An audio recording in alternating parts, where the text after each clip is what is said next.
It's been a fun week. The deal is sealed. As far as that is concerned, this is what they're playing for. The IDFC First Bank T20 series. It's a 5-match series. India won all the 4 played so far, and Sri Lanka is really looking to win a game here. And they've shown a lot of improvement since the last game. And they've got India on the mat at the moment. But still, the depth of Indian batting is something that they'll always be wary of. They've lost 4. A 6-8 on the board. But Sri Lanka, as you mentioned, they've done really well tonight. The way they bowled, they've kept it tight, but also gone after the wickets. They've come out with good plans. Someone like Shami, her plans have been clear and she's been successful as well. That'll be wide, yes, confirmed by the umpire. Mithali, you've been in a situation like this, handling young sides and having to really challenge a formidable side. And performances like this will definitely give a lot of encouragement, won't it? Yes, I mean, if you look at the way they've approached the bowling, especially today in the power play, restricting India and getting those early wickets, they're much better with the line, with the length, and the plan that they have, or the feel that they want to take for particular batters. I think it's more to do with the number of games that they play. The more they play, the better they become. This was the way the series happened. Visakhapatnam hosted the first 2 games. India won the first one by 8 wickets. Next one again, a comprehensive win by 7 wickets. And then it shifted to Thiruvananthapuram. India won by 8 wickets. And then in the last game, Sri Lanka were really good. India just managed to win by 30 runs. And this is the last game of the series. Batting to come, Amanjot Kaur, Sneerana. Oh, that was keeping the fielder interested for a while. But fell short in the end. And Deepthi manages to come back for the second. Just falls short of that fielder, losing her grip on the bat. You can see the intent from the fielders. They're going for the catches, even if it's not quite there. They're trying. That's the confidence that batting performance from the previous game has created here. The confidence, the belief. They bowl well, but they can't chase it down. That's what they're doing. Yeah, I think to what you said, Mithali, it's so important these teams play T20 on a regular basis to be in a rhythm. That single will bring up Harmanpreet Kaur on strike. She's looked good. And she's employing all the gears in this innings. And this is how she started, just digging it away and finding the gap. That one was punished severely. And that one was good through the offside. This one, full of class from the skipper. If that was India's concern coming into this series, they were really confident. Elegantly played, they're square on the onside. They'll have to settle for a single. 74 for 4 at the halfway stage. And this is when Drains come onto the field.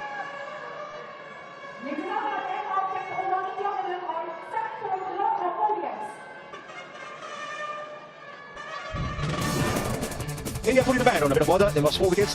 The skipper out there trying to make a fight of it in the company of Deepthi Sharma. She's consolidated a wee bit, but there's a lot of work to do at the halfway stage. Sri Lanka sitting pretty here, but still they will not relax, knowing very well that India does have a very solid batting lineup. Put into bat. New opening pair for India. Shafali Verma and Jita Williams making their debut today. First wicket to fall was Shafali, quite early when Harleen Gill came in. It seemed like a bit of a partnership was building. Coming the opening good. Good course of play, didn't shoot too many. There's a chance LBW right in front of her stumps. Opportunity going down, and in the very next over, sent back again. Richa Ghosh joined the skipper. And Harmanpreet Kaur has looked extremely good, extremely fluent. That was the last wicket to fall. 74 for 4 at the halfway stage, India. Nimisha was the first to get that big wicket of Shafali Verma and Kavisha of Kamilini. Rashmika and Atapattu, the one who's got the dangerous Richa Ghosh, get a piece each. Ranavira and Malki have coached 2 overs. But Sri Lanka now has put India, it's taken India's 4 wickets, 10 overs, put a little bit of breaks. 5 extras in the innings so far.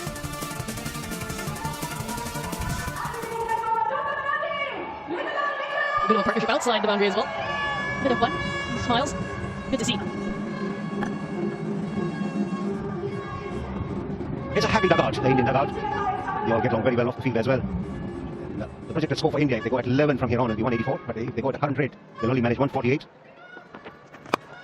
Atapattu starting a second over. She's preferred to bowl round the wicket with 3 fielders out in the deep on the onside, angling the ball across the right angles, forcing them to play across the tide. And she's got 2 boundary riders on the offside. The third one is pushed back here on the onside for Deepthi Sharma. Atapattu started off really well. She brought herself on. And let's see what she's done in terms of speeds. She started off with a quicker delivery, then it's dropped down a bit, and then wearing it, picking up the wicket of Richa Ghosh, and maintaining her speeds in the 80s, but still the lengths have been good. You played a bit of Atapattu, I'm sure, Mithali. Does she have enough guile, or it's just about experience she manages with? I think she is an experienced player. She's bowling to a field that's more important, and we spoke about the young side, the captain leading the bowling attack. And that oozes a lot of confidence to these young bowlers. In there, that'll be taken! Deepthi Sharma going for a sweep, only manages the top edge to the field at 45. Behind square on the onside, it's a second wicket for the Sri Lankan skipper. She strikes again. Again, the variation in speed has brought her success. Subtle variations, a hint of turn as well. Looking to sweep it from way outside off stump. A good safe catch as well, half the side, back in the hut now for India. They need a partnership, they need a couple of partnerships to get good runs on the board. Deepthi Sharma goes back for 7, 77 for 5.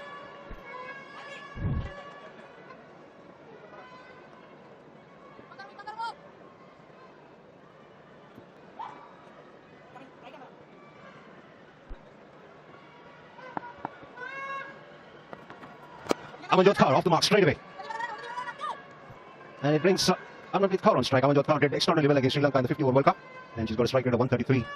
Effortless cricketer, terrific attitude. Varying her speeds. And she has to hurry, Amanjot Kaur. End of the over. Amanjot Kaur will retain the strike. 79 for 5 India.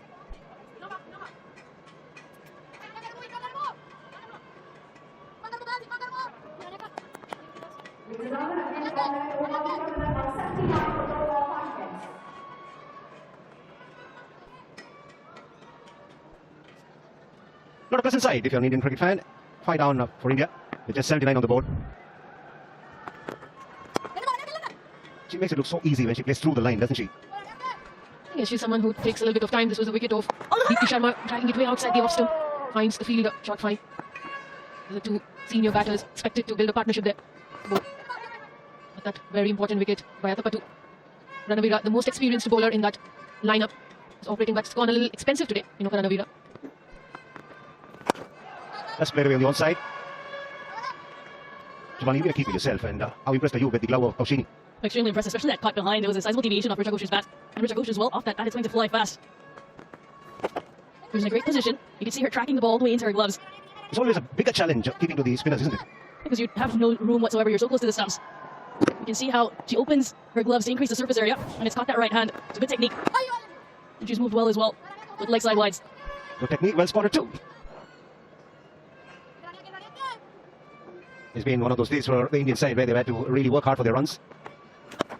Looking for an expansive shot, the skipper, but had to curve herself into the over. 83 for 5 India after 12.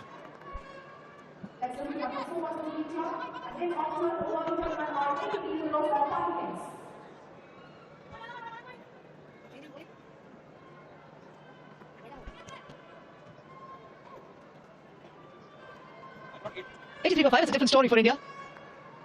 It's a challenging one as well. Can Sri Lanka close it out? Palki Madara. There have been a lot of momentous occasions. There have been a lot of milestones achieved. We bring you one more IDFC First Bank fact. Smriti Mandhana is the first batter in women's cricket to score 1,500 plus international runs in a calendar year twice, 2024 and 2025. Nicely done. Could have headed to the boundary had she not got her hands to that at short third. Good evening, Veda and Murli Karthik. Yeah, what a year she's had. In fact, if she had played today and got 62 runs more, as we look at that replay again, good work there. Initially, fielder must have thought it is coming to me, but it wasn't. Just continuing with Smriti Mandhana. If she had played today and got 63 more runs, 62 in fact, she would have been the highest run getter in 2025. She would have gone past Shubman Gill. As we have a look at most runs in a calendar year, confirmation.